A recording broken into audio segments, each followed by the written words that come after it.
Welcome to CBT News with Cheyenne Malone. Good morning, everyone. Welcome back to CBT News. I'm Cheyenne Malone. On today's show, we are joined by Dave Foy, Vice President of Fixed Operations Training at OEM Interactive. But first, here's a look at today's top automotive industry stories. General Motors is partnering with the Department of Energy to deploy medium-duty hydrogen fuel cell trucks at work sites across the U.S. with additional funding by the DOE.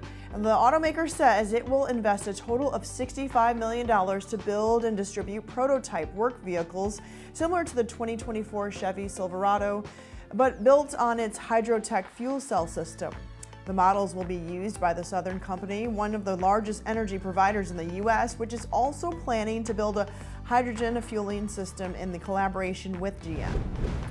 BMW is launching a new initiative targeting EV owners from other brands. Yes, for the next few weeks, drivers of Tesla, Audi, Mercedes-Benz, Lucid, Rivian, Porsche, or Polestar EVs will be offered a $1,000 discount for switching to select BMW models. The offer also extends to owners of the Ford Mach-E or Volkswagen ID.4. Now, buyers can combine the discount with other incentives for even greater rewards, including the $7,500 EV lease credit and a $4,000 rebate available on the BMW i4 in some areas. Daimler is now searching for dealer partners as it looks to scale its electric truck business in the U.S. Developed in partnership with the Freightliner Dealer Council, the new battery electric vehicle dealer certification program, it will give retailers the chance to sell fleet-focused zero-emission vehicles, including the 10-wheel Freightliner e-Cascadia and the smaller EM2.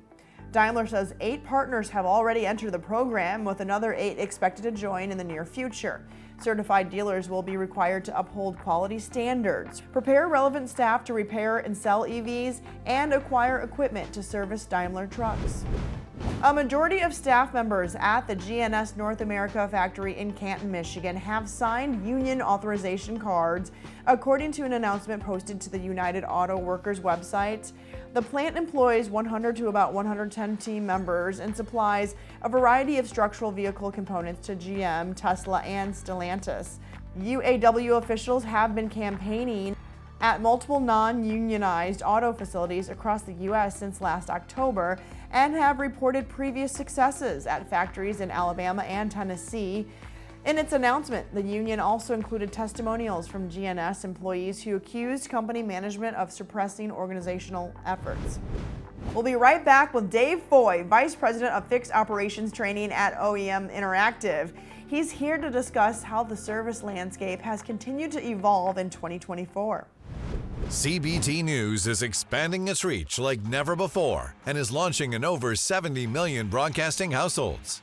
Whether you have Roku, Apple TV, or a mobile device running on Android or iOS, you can now enjoy our engaging, in-depth interviews with dealers, automakers, trade associations, best-selling authors, motivational speakers, and so much more, whenever and wherever you are. Simply search CBT News in the App Store of your smart TV.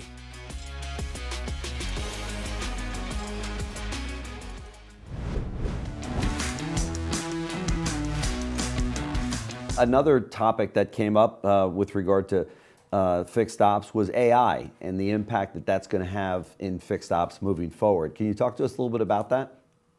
Yeah, certainly I'm a proponent of AI. I think it has a lot of benefits. Certainly, it's not going to replace the people within service. AI is not going to fix a car. Right. It's going to help a technician be able to fix a car. It's going to be able to take all that information that's out there and kind of condense it down to make diagnosing maybe a little bit easier. Yeah. And on the advisor side of things, communicating with customers, it'll be a big help there.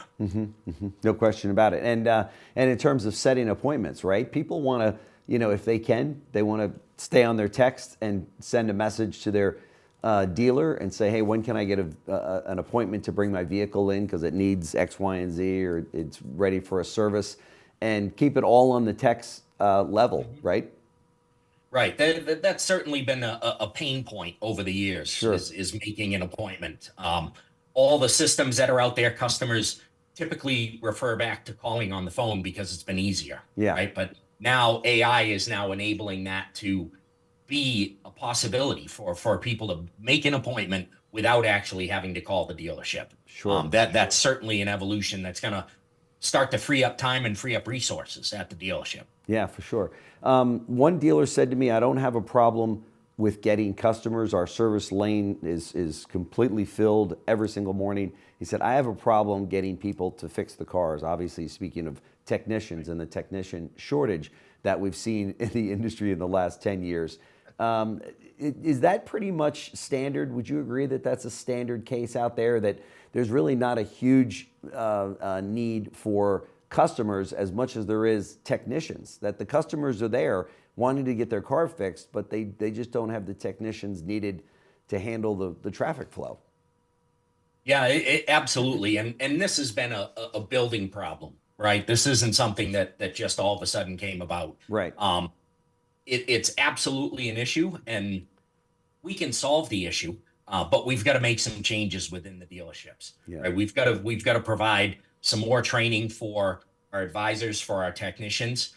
We've got to maybe review some pay plans, the way technicians are paid, the way they're compensated, and certainly, excuse me, attracting new technicians is really what we need to do. We need to be focused on the youth and other people who are interested in getting into the field, and give them really a reason to come and be part of the automotive industry.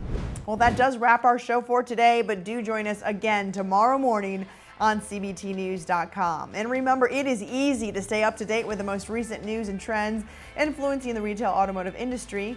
All you have to do is follow us. We are on TikTok, LinkedIn, Facebook, and X, formerly known as Twitter. And now you can find CBT News in over 70 million broadcasting households. We're on Roku, Apple TV, Android, and iOS devices. Simply search CBT News in the App Store on your smart device, and you can watch our programming wherever, whenever.